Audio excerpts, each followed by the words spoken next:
ここに新たな国をお作りください。楽園となる国をどうか。国なんてそんな。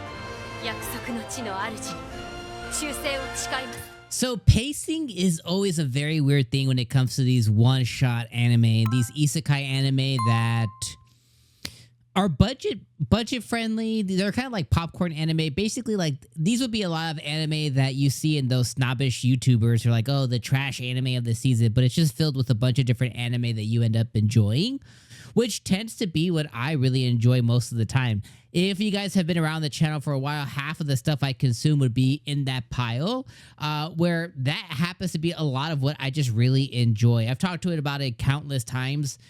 Even this season alone, you know, we have Red Ranger, right? Red Ranger might be in that ballpark.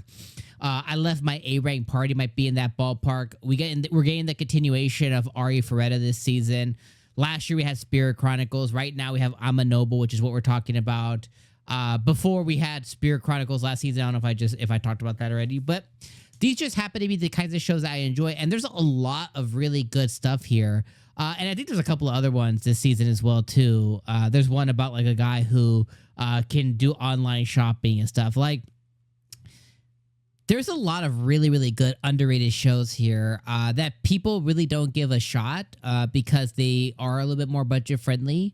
But they happen to be some of the things I enjoy the most. Now, I originally opened the video talking about pacing. So this episode was Amanoble and the Brink of Ruin. This is episode number 4. And pacing is always a really weird thing to get. And some anime move too quick. Some anime skip too much. Some anime move too slow. And some just get it right. And that's really where I think we're at with this show is the pacing. And I'm not going to lie to you. The pacing is quick. We're kind of speeding through a lot of the material. Now, I don't know how quickly the source material got to where we're at right now. It could have taken chapters to get there. It could have gotten there just as quick. I'm not really sure. But when it comes to adapting these more budget-friendly, you know, light novels or manga, wherever it comes from, that these are not your Don-Don-Dons or like these really big names. These are kind of like, you know, you got to kind of really scroll through the magazine, get towards like the backish area, you know, like, oh, hey, there's Amanoble on the Brink of Ruin. There it is.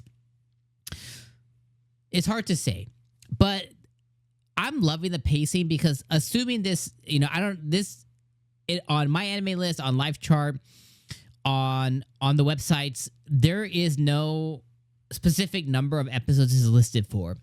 Typically, these shows are listed. Typically, we end up getting 11, 12, or 13 episodes. And that's probably where this was going to fall. It's probably going to fall at 12 or 13 episodes. So in thinking of how much we've gone through a good chunk of the story so far, is I feel really good about the pacing.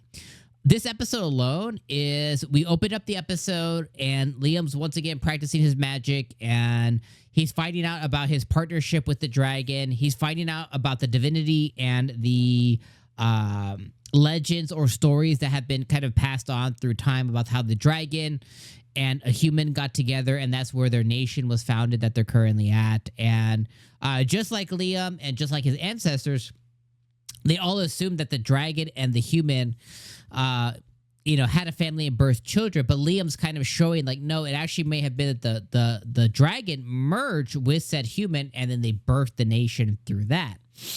And the guy he's like his advisor would say like, oh, it looks like you're replicating what occurred all those years ago now. And that's pretty much where the episode started. And then it kind of had Radon, the dragon, kind of walk Liam through.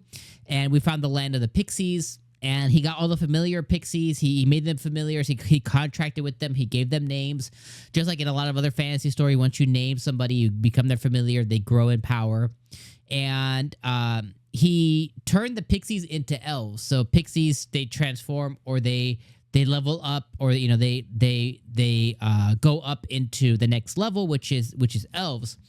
So we meet Reina, which is the primary elf, and then all the other pixies, and then he becomes familiar with them, and now he has a bunch of elf followers now officially. There's probably elves in this world too, just like there is dwarves, but that's how the pixies kind of evolved. So he becomes contracted familiar with all of them, and he now has a bunch of different elves. He also learned that through naming and contract and everything else, he did the same thing through all of his other familiars that he has, like the Salamander and the Undine and everything else. And he was able to level all of them up to mid-level summoning. And he's able to use his ring to kind of, be able to summon and dispel them and stuff, which is really, really cool stuff as well. Then that leads him into the next portion, which is finding the Promised Land or the Sacred Lands. And Radon shows him like, hey, I had a barrier around this specific plot of land, this big portion of land.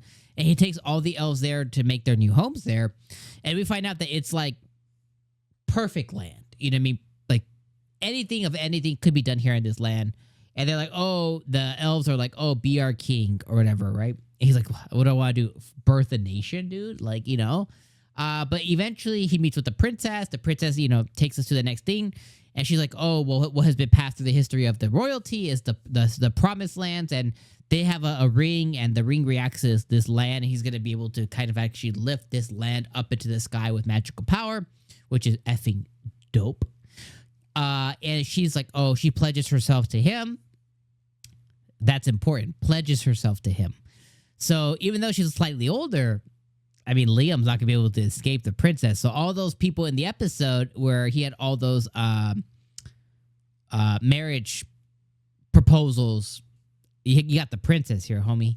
So now next episode is called Liam Tries Getting Engaged to the Princess, because she's going to force this thing on him, which is really cool. So I thought this episode was really fun.